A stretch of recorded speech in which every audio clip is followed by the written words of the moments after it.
Hello and welcome. Tonight, we are not here to simply recount dates and facts. We are here to begin a journey into the heart of a life that reshaped the moral landscape of a nation and the world. Let your mind settle, let the sounds of your day fade into the background, and allow yourself to drift back in time to a sweltering August afternoon in 1963. We can almost feel the heat rising from the pavement in Washington, D.C. We see 250,000 people, a sea of humanity, standing shoulder to shoulder before the great white monument to Abraham Lincoln. They have come on buses, on trains, on foot, drawn by a shared hope for something better, something more just. And then a voice emerges. A voice that is at once a preacher's thunder and a poet's plea. I have a dream. It is a voice that, in that moment, seems to pause the very spin of the earth, forcing a deeply divided country to look into the mirror. The man speaking is Dr. Martin Luther King Jr. But how did he get there? How did this man, born in the segregated South, the son and grandson of preachers, become the conscience of a nation? How did he forge a weapon of protest not from steel or from anger, but from love, from philosophy, and from an unshakable faith? Tonight, we will explore the quiet moments between the great speeches. We will walk with him through the valleys of doubt and stand with him on the perilous mountaintops of victory. This is the story of the man, not just the monument. So, relax, settle in, and let us begin this journey together into the life and the legacy of Martin Luther King Jr. Chapter 1: The White Picket Fence, 1929-1935. Our story begins not with a march, but with a friendship.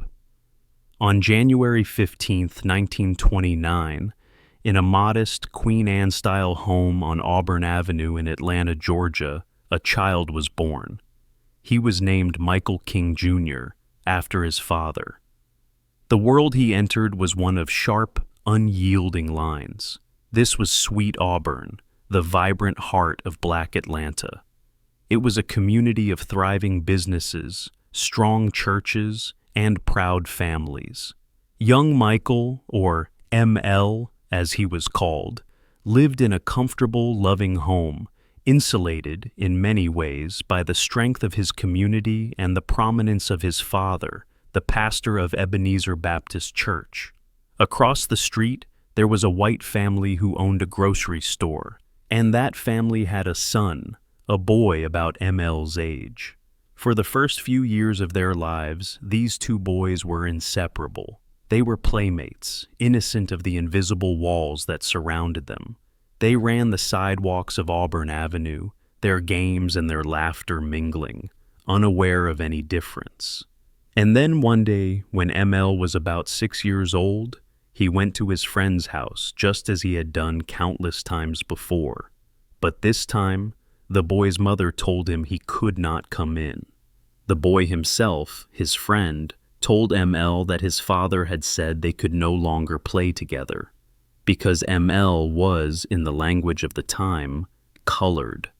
Imagine that moment. A small child, standing on a porch, confronted with a rejection he cannot possibly comprehend. It was, as he would later recall, the first time he was made to feel the sting of segregation. He ran home, confused and weeping, to his mother, Alberta Williams King. It was in that moment that his education truly began. His mother sat him on her lap and, in a calm, steady voice, explained the history of the world he lived in. She explained the system of segregation, the Jim Crow laws that declared him separate, and in the eyes of many, unequal. But then she said something that would anchor him for the rest of his life. She looked into his eyes and told him, "You must never feel that you are less than anyone else. You must never allow this to make you feel inferior." That evening, the world had drawn a line. His friend was now on one side of a symbolic white picket fence, and ML was on the other. This was the first defining breaking point. The moment the abstract injustice of his world became a personal, painful reality. It was the first quiet seed of a righteous indignation, a profound question: why? Chapter 2: The Preacher's Son, 1935 to 1904. The other defining force in his young life was the man he called Daddy King. Michael King Sr., who would later change both his own name and his son's to Martin Luther King, was a formidable presence. He was a large, powerful man with a booming voice and an unshakable sense of his own dignity. He was the very model of the prude, independent black minister. Daddy King was a man who refused to be broken by the indignities of segregation. There is a famous family story of him being pulled over by a white police officer who said, "All right, boy, pull over." Daddy King, pointing to his son in the passenger seat, replied calmly but firmly, "This is a boy. I am a man, and I am Reverend King." This was the air young Martin breathed. It was an air of defiance, but a defiance rooted in self-respect, not in aggression. He saw his father stand up to white landlords, to businessmen, and to anyone who sought to diminish him. And then there was the church. Ebenezer Baptist Church was not just a building. It was the center of the community's universe. It was a sanctuary, a school, and a fortress. From the front pew, young Martin watched his father command the pulpit. He saw how his father's words could lift the spirits of a congregation weary from a week of injustice, how he could weave together the promise of the gospel with the practical needs of his people. But Martin, for his part, was skeptical. He was an intellectually gifted child, so much so that he skipped multiple grades in school.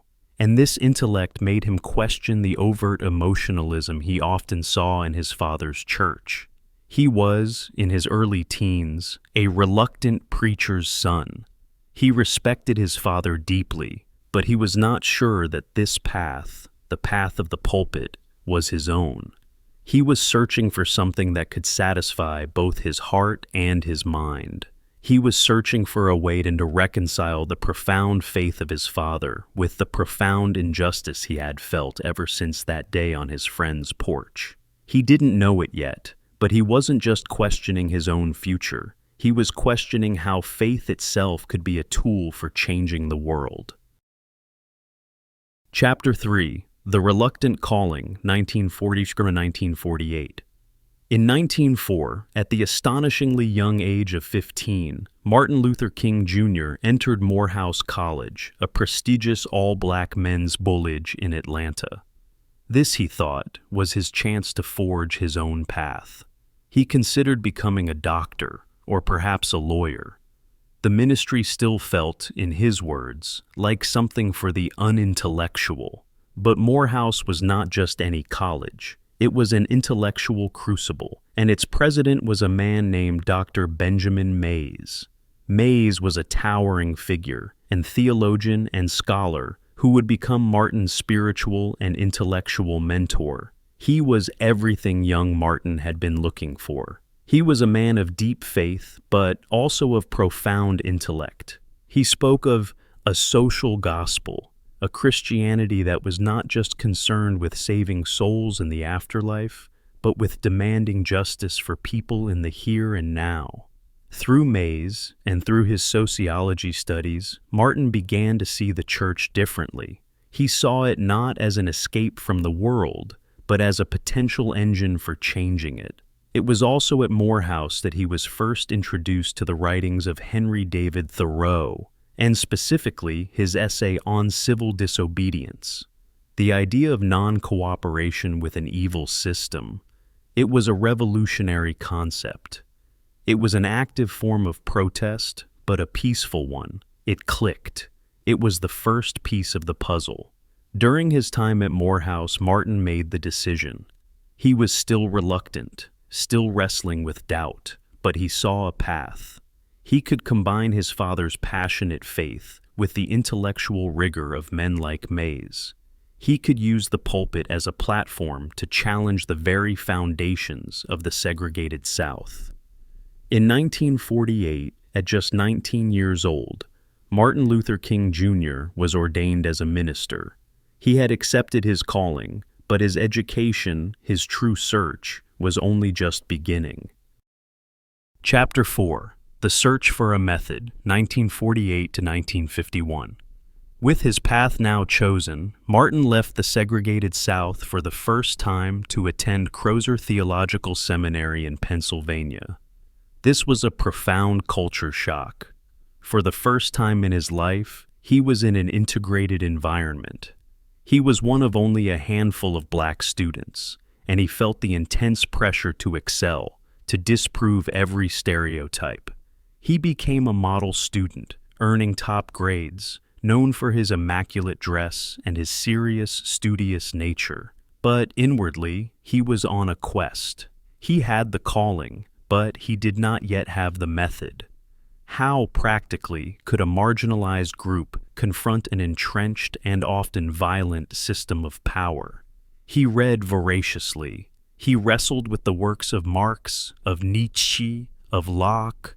He was searching for a philosophical anchor. And then, in a lecture, he was introduced to the life and teachings of a man from halfway across the world, Mahatma Gandhi.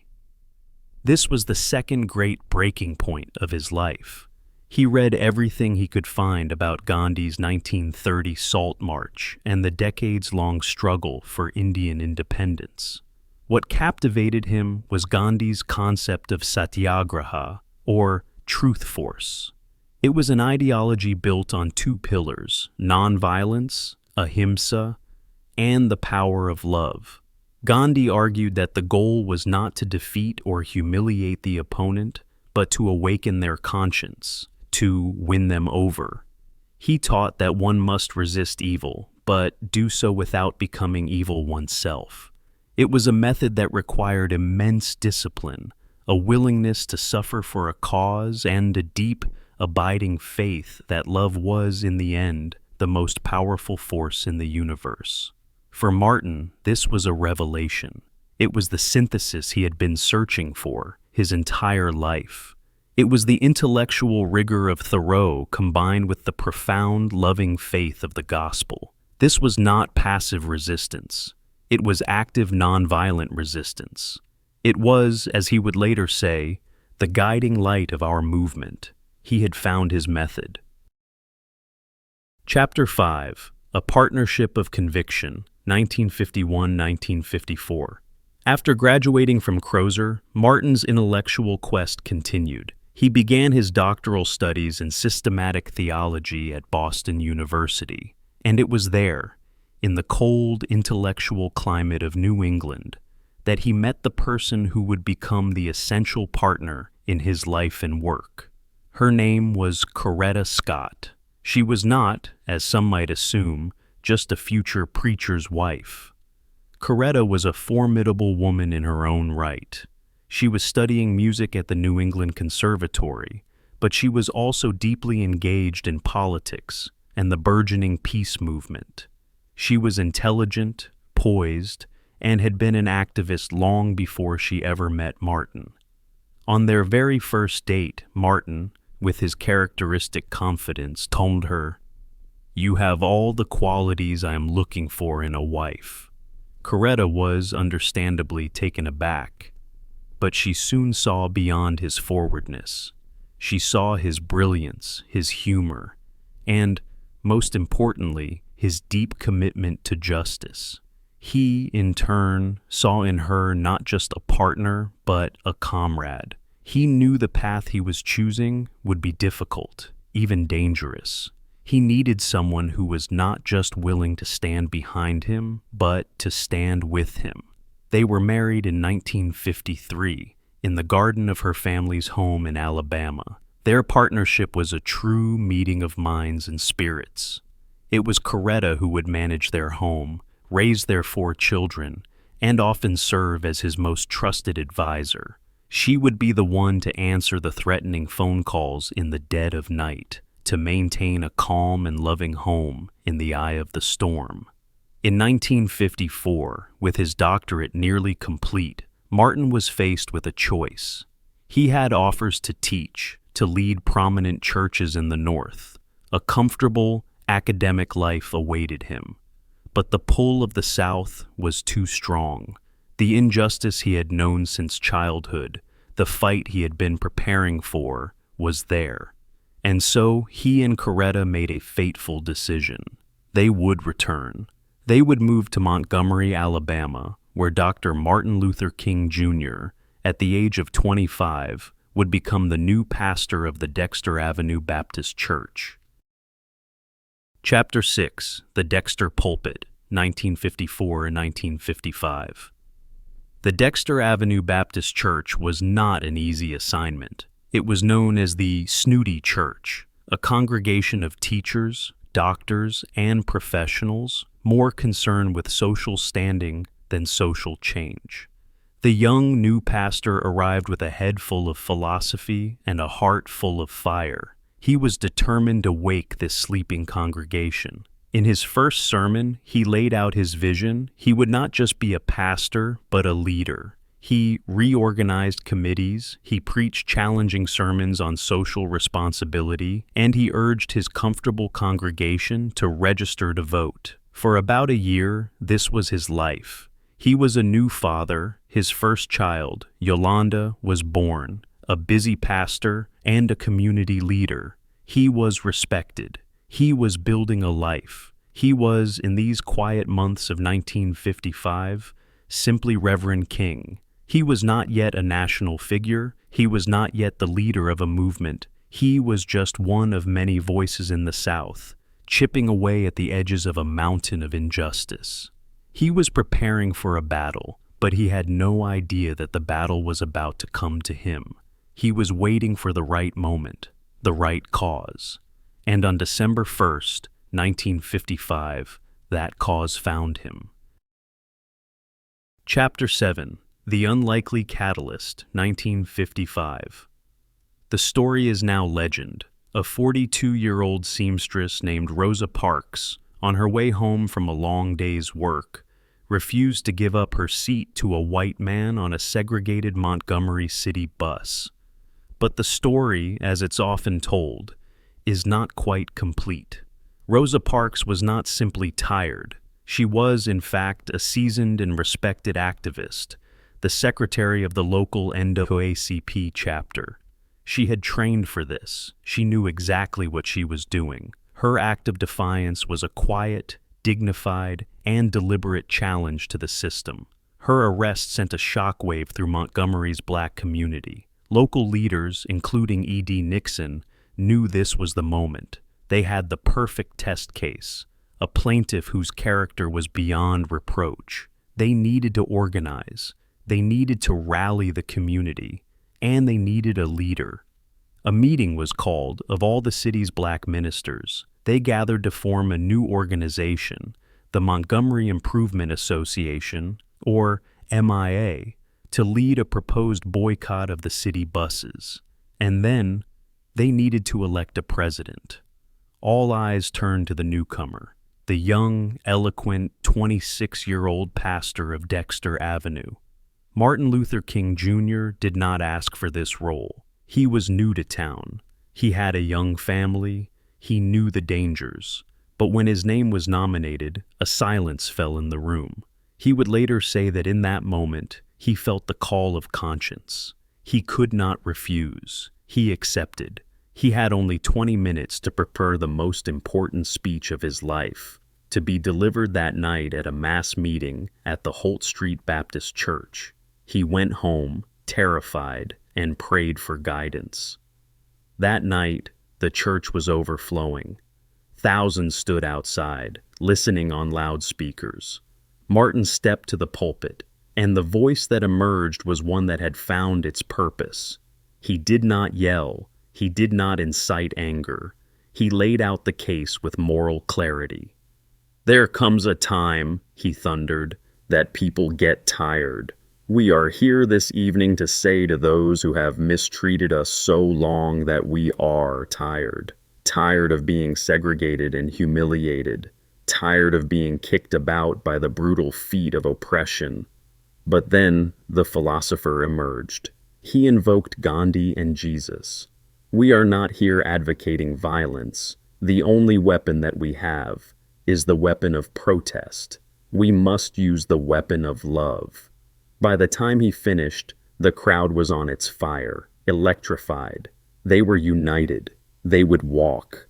The Montgomery bus boycott had begun, and Martin Luther King Jr., the reluctant philosopher, had just become its leader. Chapter 8, Walking for Dignity, 1955 and 1956. The boycott was supposed to last a few days. It lasted 381 days. It was a staggering logistical and spiritual undertaking. The black community of Montgomery, which made up over 70% of the bus system's ridership, simply stopped riding. They walked, sometimes for miles. Housekeepers, teachers, laborers. They walked in the rain. They walked in the blistering Alabama heat. They organized intricate carpools, a private taxi system of hundreds of cars, coordinating pickups and drop-offs with military precision.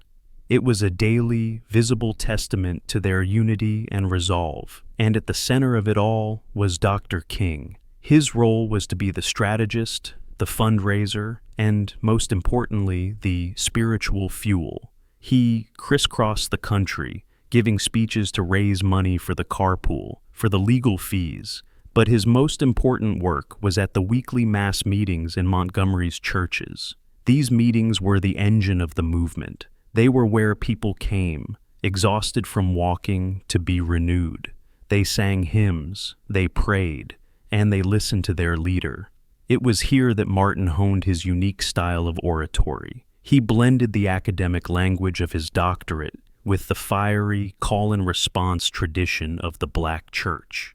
He gave them courage. He reminded them that their cause was just, that history was on their side, and that their suffering had a purpose.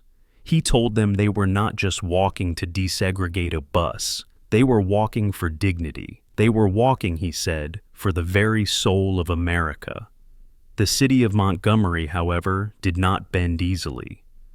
The white establishment was furious. They saw this as an economic war, a dangerous uprising. And as the boycott dragged on, the resistance turned from legal maneuvering to something far darker.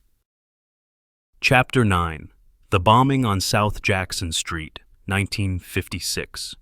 The phone rang constantly at the King household on South Jackson Street.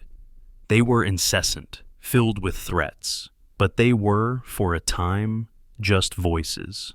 Then, on the night of January 30th, 1956, the violence became real. Martin was at a mass meeting. Coretta was at home with their infant daughter Yolanda and a friend. A sound of something landing on the front porch, and then an explosion. The front of the house was blown apart. The windows shattered. The porch was a crater. By the time Martin rushed home, pushing his way through a growing, panicked crowd, he found, miraculously, that Coretta and his daughter were unharmed in a back room. But the crowd outside was not calm. They were armed. They were angry. They were on the verge of a riot. A white police officer on the scene told Martin, "If you don't get these people calmed down, we're going to have a bloodbath." This was the moment. This was the ultimate test of his philosophy. All his talk of Gandhi and nonviolence, all his sermons on loving the enemy, it was all theory, until this. Martin Luther King Jr. walked onto the ruins of his front porch. He held up one hand for silence. The crowd, seeing him, grew quiet. And then he spoke. His voice was steady. "My wife and child are all right," he said. "I want you to go home and put down your weapons. We cannot solve this problem through retaliatory violence. We must meet violence with nonviolence." He continued, his voice rising with a strange, otherworldly calm. Remember, if I am stopped, this movement will not be stopped. For what we are doing is right, what we are doing is just, and God is with us. It was a moment of almost superhuman grace. The anger in the crowd dissipated, replaced by a stunned awe. People began to cry. They put away their weapons. They went home. That night, Martin Luther King Jr. had done more than just stop a riot. He had proven to himself and to the world that nonviolence was not a passive strategy. It was an active force, a shield stronger than any weapon. He had truly, fully become the leader his movement needed. Chapter 10. Beyond Montgomery, 1957-1960. The bombing was an act of desperation. The city's resistance was crumbling. The boycott, combined with a legal challenge led by the NAACP, was working its way through the courts. Finally, in November 1956, the Supreme Court of the United States affirmed a lower court's ruling. Segregation on public buses was unconstitutional. It was a total, resounding victory. On December 21, 1956, after 381 days, Martin Luther King Jr., along with his white friend, Reverend Glenn Smiley, stepped onto a public bus in Montgomery. He paid his fare, and he sat in the front. The Montgomery bus boycott was over. But the civil rights movement was just beginning. The victory in Montgomery made Martin Luther King Jr. an international figure. He was the face of a new, powerful form of protest. In 1957, he helped found the Southern Christian Leadership Conference, SCLC, an organization of black churches and ministers dedicated to spreading the Montgomery model across the South. He was no longer just a local pastor. He was the president of the SCLC. He was on the cover of Time magazine. He was meeting with Vice President Nixon. But these years were not easy. The movement struggled to find its next major victory. They launched a crusade for citizenship, aiming to register millions of black voters. But it was slow, grinding work met with fierce resistance. In 1959, Martin and Coretta took a transformative trip, a pilgrimage to India. He went as a student to the land of his great teacher Gandhi. He met with Gandhi's family and followers, and he returned to America with his commitment to nonviolence deepened, more absolute than ever. The movement, however, was about to be re-energized, not by the ministers, but by the students. In 1960, 4 young black college students sat down at a whites-only lunch counter in Greensboro, North Carolina, and refused to leave. The sit-in movement had begun. A new, younger, more impatient generation was taking the stage, and they would soon turn their eyes to the most segregated city in America, a place that would become the movement's greatest crucible. Chapter 11. The Fire, Next Time, Birmingham, 1963. By 1963, the movement needed a decisive battle, and they chose Birmingham, Alabama. Birmingham was not just segregated, it was violently enforced. It was nicknamed Bombingham for the dozens of unsolved bombings of black homes and churches. The city was ruled by its iron-willed, fiercely segregationist Commissioner of Public Safety, Eugene Bull Connor. Connor was a man who believed, quite simply, in meeting any protest with overwhelming force. This was exactly why Martin Luther King Jr. and the SCLC chose Birmingham. They knew Bull Connor would overreact. They were, in effect, laying a trap for injustice.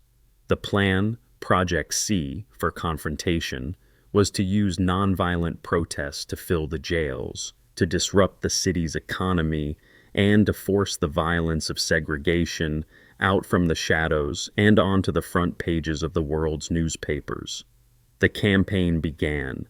Protesters marched. They sat in, and, just as predicted, Bull Connor arrested them. Hundreds were jailed. But after a few weeks, the movement began to falter. They were running out of adults willing to go to jail. The momentum was fading. It was then that one of King's lieutenants, James Bevel, proposed a radical and deeply controversial idea. Use the children. The city's high school and even elementary school students were eager to join. Martin himself was deeply conflicted. It was one thing for an adult to choose to go to jail. It was another to send a child. What if they were hurt? But the children were insistent. They were, in many ways, less afraid than their parents, who had jobs and families to lose. Finally, King agreed. It was one of the most difficult decisions of his life.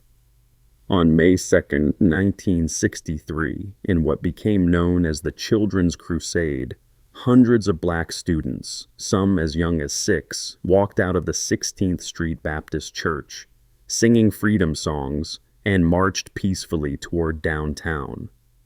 Bull Connor, just as they had hoped, unleashed the full force of his office. The images, broadcast around the world, were horrifying. They showed police officers turning high-pressure fire hoses on small children, water so powerful it tore bark from trees and sent the children tumbling down the street. They showed officers unleashing attack dogs, which lunged and snapped at the peaceful, terrified young protesters. This was the breaking point for the nation's conscience. The rest of America and the world could no longer ignore the brutal reality of segregation. The business community in Birmingham, shamed and economically crippled, came to the negotiating table. But in the midst of this campaign, Martin himself had been arrested, and in the solitude of his jail cell, he would pen the single most important written document of the civil rights movement. Chapter 12. A Letter from a Birmingham Jail, 1963. While in solitary confinement, King was shown a newspaper article. It was an open letter from 8 local white, moderate clergymen. They criticized the protests. They called King an outside agitator. They urged him to be patient, to stop the demonstrations and wait for the courts to act. This criticism, coming not from rabid segregationists but from moderate men of God, stung King deeply, and he felt compelled to respond. He had no paper, so he began to write on the margins of the newspaper itself. He wrote on scraps of toilet paper, on paper smuggled in by his lawyers, and he poured out his entire philosophy. This document, Letter from a Birmingham Jail, is a masterpiece of moral reasoning. He addressed the charge of being an outsider, writing, "I am in Birmingham because injustice is here. Injustice anywhere is a threat to justice everywhere. We are caught in an inescapable network of mutuality, tied in a single garment of destiny. Whatever affects one directly affects all indirectly." He powerfully dismantled the argument for patience, explaining why the black community could no longer wait. For years now I have heard the word wait. This wait has almost always meant never. We must come to see that justice too long delayed is justice denied. He then made his most profound point. He distinguished between just laws and unjust laws. He argued that a just law is a man-made code that squares with the moral law or the law of God. An unjust law is a code that is out of harmony with the moral law. An unjust law, he wrote, is a code that a numerical or power majority group compels a minority group to obey, but does not make binding on itself. This is difference made legal. Therefore, he argued, one has not just a right, but a moral responsibility to disobey unjust laws, as long as one does so openly, lovingly, and with a willingness to accept the penalty. The letter, smuggled out of the jail, was published. It became a manifesto for the movement, a timeless defense of nonviolent direct action, and a warning to the white moderate who, as he wrote, prefers a negative peace which is the absence of tension to a positive peace which is the presence of justice. He emerged from that jail cell not just as a leader, but as a profound moral philosopher for his time, and the momentum from Birmingham would carry him and the movement to its next great zenith. Chapter 13, The Dream Before the Nation, 1963. The victory in Birmingham was costly, but it was decisive. It forced President John F. Kennedy to propose a sweeping, comprehensive Civil Rights Act. To support this bill and to demand jobs and freedom, leaders from every major civil rights organization planned a massive demonstration in the nation's capital. This would become the March on Washington for Jobs and Freedom. On August 28, 1963, 250,000 people gathered. It was a diverse, peaceful, and almost joyous assembly. Martin Luther King Jr. was scheduled to be the final speaker of a long day. He had worked tirelessly on his speech, a text that was polished, political, and academic. He intended to speak about the bad check that America had given its black citizens, a promissory note of freedom that had come back marked insufficient funds. He began his speech, reading from his prepared text. It was a good speech, a solid speech, but it was not, in that moment, the speech the crowd needed. It wasn't soaring. Standing near the podium, the great gospel singer Mahalia Jackson, who had sung earlier, felt this. She knew Dr. King's preacher voice, and she shouted out to him, "Tell them about the dream, Martin. Tell them about the dream." King, hearing her, paused. He looked at his text, and then he pushed it aside. He straightened up. He gripped the lectern, and he began to preach. "I say to you today, my friends, so, even though we face the difficulties of today and tomorrow, I still have a dream. It is a dream deeply rooted in the American dream." The cadence of the preacher took over. The speech became a sermon, a prophecy. I have a dream that one day this nation will rise up and live out the true meaning of its creed.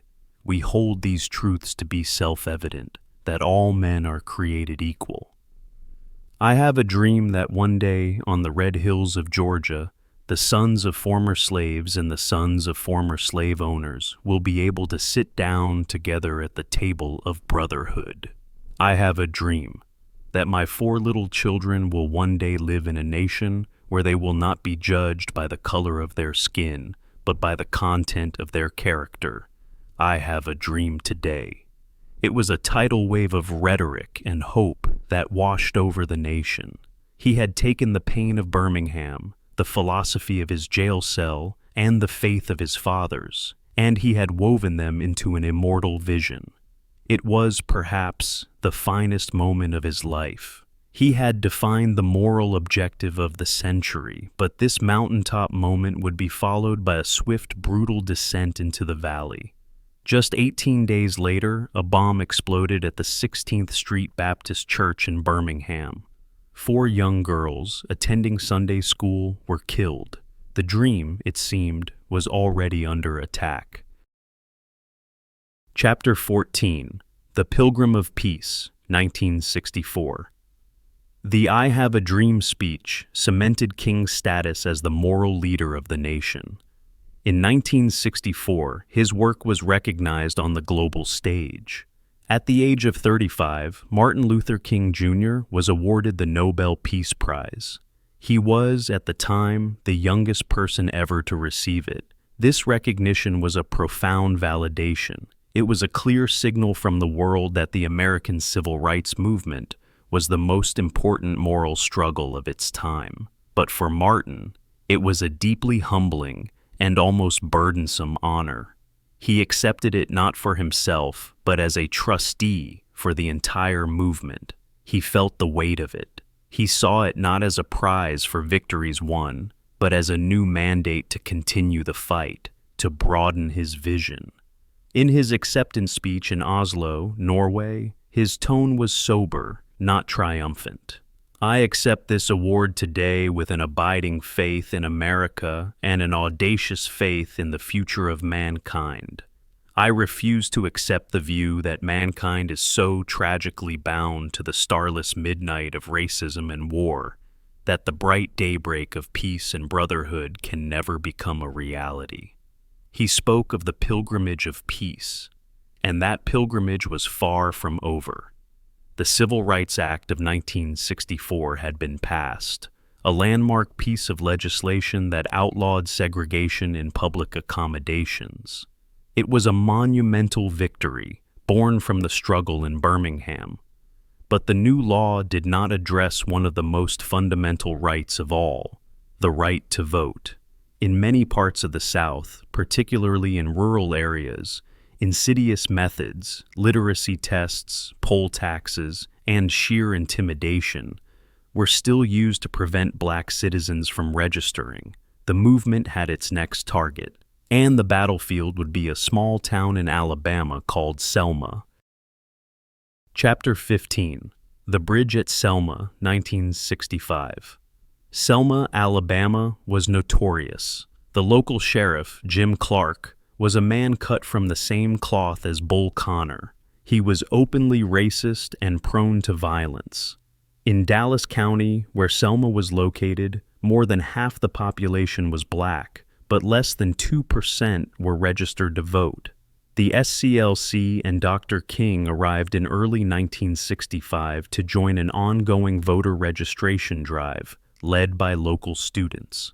The strategy was the same as in Birmingham: nonviolent protest, fill the jails, and expose the brutality of the system. But the resistance was fierce. Protesters were beaten and jailed. A young activist, Jimmy Lee Jackson, was shot by a state trooper during a nighttime march and died a few days later. In response to his death, leaders planned a dramatic protest, a 54-mile march from Selma to the state capital of Montgomery. On Sunday, March 7, 1965, about 600 protesters, led by John Lewis and Hosea Williams, began their walk. Dr. King was not with them. He was in Atlanta. They walked peacefully through the streets of Selma until they reached the Edmund Pettus Bridge, which spanned the Alabama River. On the other side, a wall of Alabama state troopers and Sheriff Clark's mounted posse waited for them. They were ordered to disperse. The marchers kneeling in prayer did not. The troopers attacked. It was not a protest being broken up. It was a police riot. They fired tear gas. They charged on horseback, wielding clubs and bullwhips, chasing the fleeing, terrified marchers back through the streets of Selma. The images, broadcast on national television, on a day that became known as Bloody Sunday, were shocking. The nation watched, horrified, as American citizens were brutally assaulted for simply walking, for asking to vote. King, horrified, flew to Selma and issued a national call for clergy and people of conscience to join him. Thousands answered. After a complex series of legal battles and a second, symbolic march, they finally won federal protection. On March 21st, Martin Luther King Jr. led thousands of protesters, black and white, from all faiths, across the Edmund Pettus Bridge. They marched all the way to Montgomery, and King spoke from the steps of the Capitol building, where just a decade earlier, the boycott had begun. 5 months later, President Lyndon B. Johnson, who had watched the events of Bloody Sunday with disgust, signed the Voting Rights Act of 1965. It was the second great legislative victory of the movement, and perhaps its peak. The movement had won the battle against legal segregation, but Martin Luther King Jr. was beginning to realize that the next battle would be far more difficult. Chapter 16. A New and Difficult North, 1966-1967. After the triumphs of 1964 and 1965, the movement found itself at a crossroads. The laws had changed, but had the hearts. Dr. King knew that segregation was not just a Southern problem. He knew that racism in the North was just as insidious, if more subtle. In the North, it wasn't a matter of whites-only signs. It was a matter of de facto segregation, housing covenants, bank loan discrimination, and gerrymandered school districts that trapped black families in impoverished ghettos. He believed the movement had to prove that nonviolence could work anywhere. So, in 1906, he took the SCLC north to Chicago. The Chicago Freedom Movement was an attempt to end housing discrimination. They led marches through all-white neighborhoods, like Marquette Park. But the reception they received was unlike anything they had ever faced. In the South, the violence had come from police, from extremists. In Chicago, it came from ordinary citizens. Thousands of white residents, their faces contorted with rage, lined the streets. They threw bricks, bottles, and rocks. During one march, King himself was struck in the head by a rock. He fell to one knee, dazed. After, he told reporters with a grim sense of shock, "I have been in many demonstrations all across the South, but I can say that I have never seen mobs as hostile and as hate-filled as I have seen in Chicago." The Chicago campaign, ultimately, was not a clear victory. It produced a weak agreement with city leaders that was never fully enforced.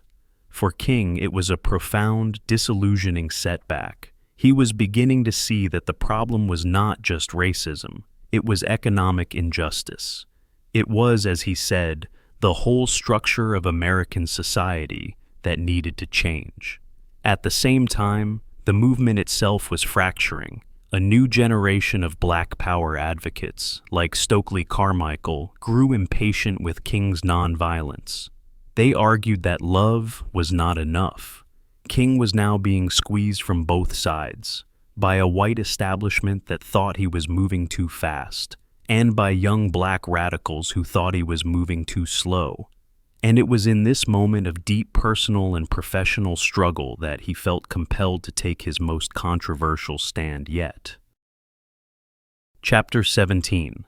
The Casualties of Conscience, 1967. For years, Martin Luther King Jr. had been privately agonizing over the war in Vietnam. He saw it as a moral catastrophe. He saw it as a war that was draining billions of dollars from the war on poverty at home. He saw it as a conflict where poor black and white boys were being sent to fight and die together for a freedom they did not even share back in their own country. His advisors, even within the SCLC, begged him not to speak out. They told him it was a foreign policy issue. It would alienate President Johnson, who had been their greatest political ally on civil rights. It would alienate the press and the moderate supporters of the movement. For a long time, Martin wrestled with this. The breaking point came when he saw an article with photographs of Vietnamese children burned by napalm. He realized he could no longer, in good conscience, remain silent. On April 4th, 1967, exactly 1 year before his death, he stepped to the pulpit at Riverside Church in New York City. The speech he gave was titled "Beyond Vietnam, A Time to Break Silence." It was the most radical speech of his life. He called the United States the greatest purveyor of violence in the world today.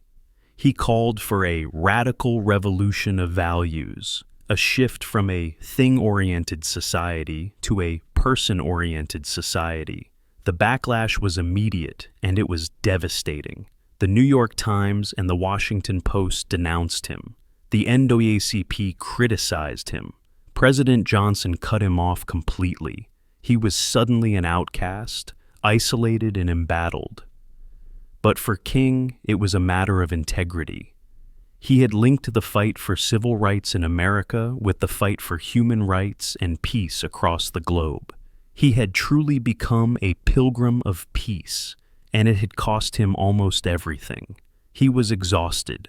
He was depressed. He was weighed down by the burden of his conscience. But he had one last campaign in him. Chapter 18. The Mountaintop Shadow, 1968. In the final year of his life, Martin Luther King Jr. was organizing what he saw as the next and most difficult phase of the movement, the Poor People's Campaign.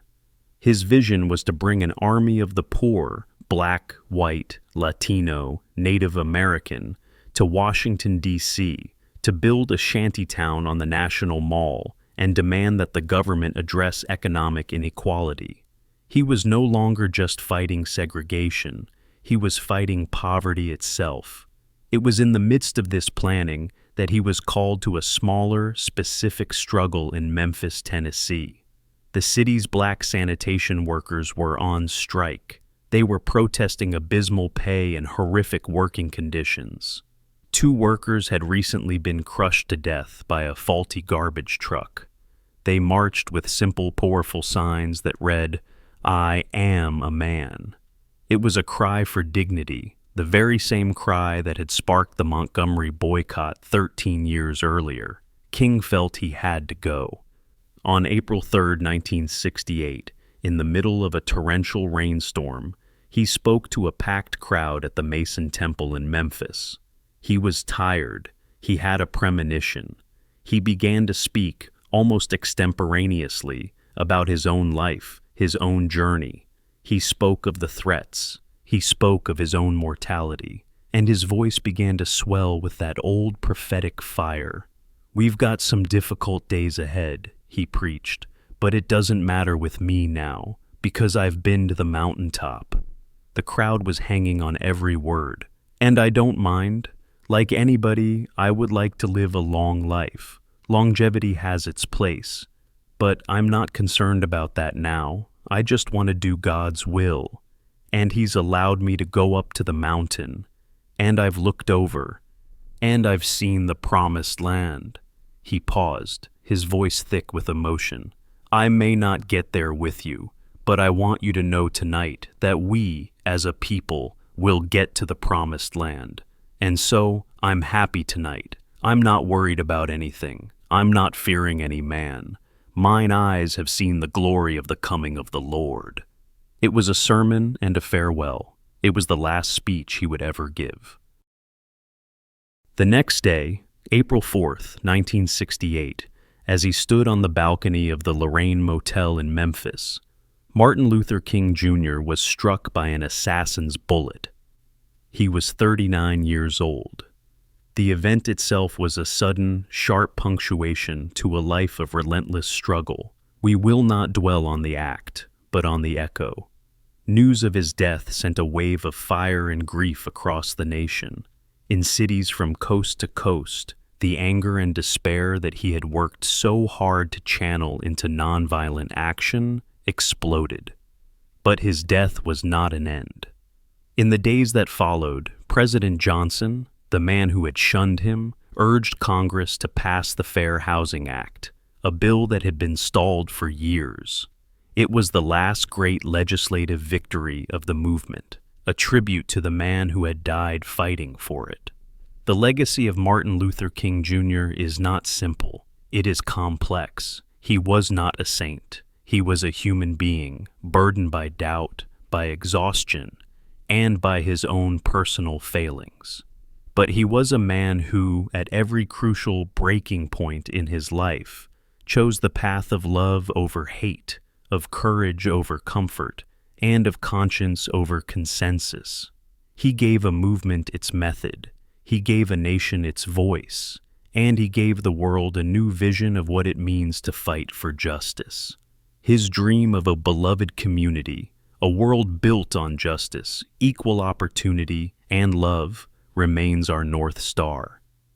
The work is not finished. The mountaintop he saw is still in the distance. But his voice still calls to us across the decades. It calls us to be better, to dig deeper, and to never stop bending that long arc of the moral universe, bending it toward justice. And so, as you drift off to sleep, let his final words from that night in Memphis be a comfort, a promise that, despite the difficulties of the day, we, as a people, will get to the promised land. Good night,